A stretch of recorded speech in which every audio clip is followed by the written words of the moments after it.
السلام علیکم ورحمت الله وبرکاتو. ټول ملګرو ته سلامونه. امید لرم چې ښه به.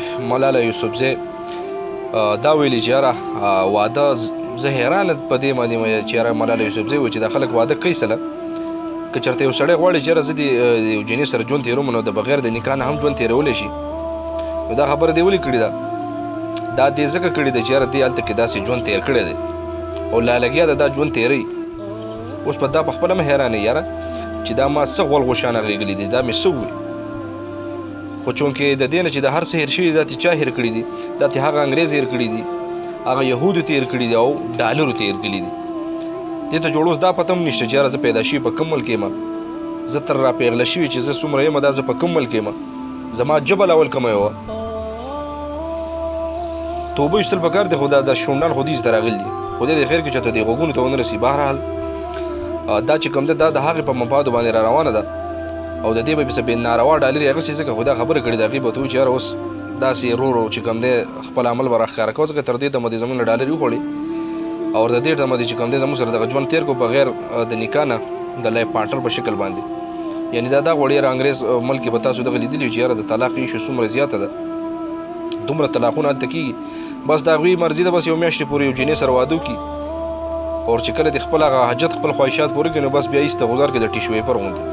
په بله ویډیوګانې کې ملګري ویلي چې هلته کې د ښځې څه حیثیت خاص کر نشته، په هغې باندې نور ایشو باندې موږ ویډیوګانې کړې. بهرحال اوس دې چې دا کمال باز استعمال کړي دي نه وخت څه داسې را روان دی انشاءالله کېدای شي چې پاکستان د دې ملک ته انشاءالله دا به راځي چېرته او کېدای شي دا بیا داسې وغواړي چې ځان ته یو پارټي جوړه کړي او چې کله دې پارټي جوړه کړه کېدای شي دا به د دغه یهودو سره په کانټریکټ باندې نو دلته کې به بیا وایي چې یاره راشئ بس نکاحګانې ختمې کوي.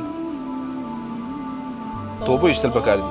دا به څه وایي چې نکاحګانې ختمه کوي او بس دا ژوند هسې تېروئ، هلک او جنۍ هسې ژوند تېروي. خو د دې نه دا هېر شو یاره چې زما مذهب څه دی، زما ملک کوم یو دی، زما ژبه کومه یو ده، زه پیدا شوي په کوم ملک یم.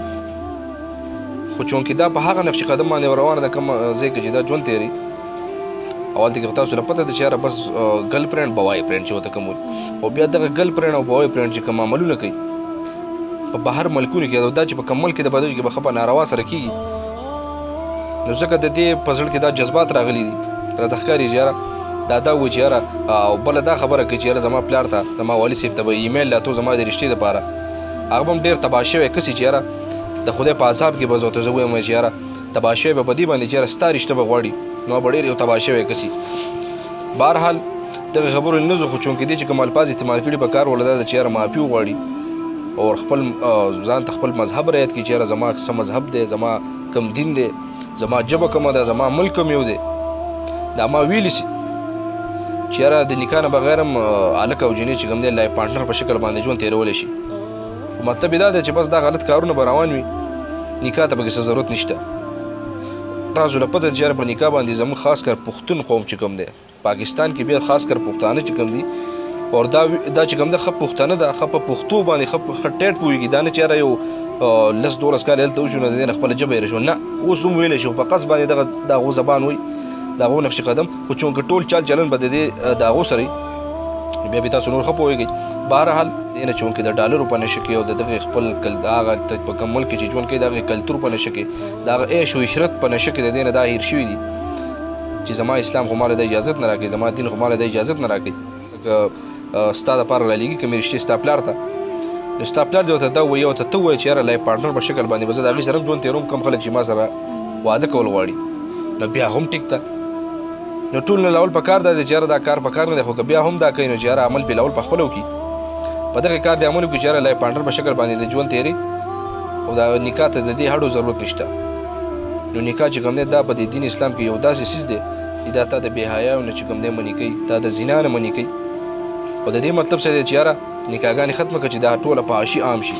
ملګرو خپله رای چې کوم دی موږ سره په کمنټس کې تاسو شریک کړئ، ویډیو مخکې ډېره شیر کړئ ملګرو او ټول په دې باندې لعنت وایي.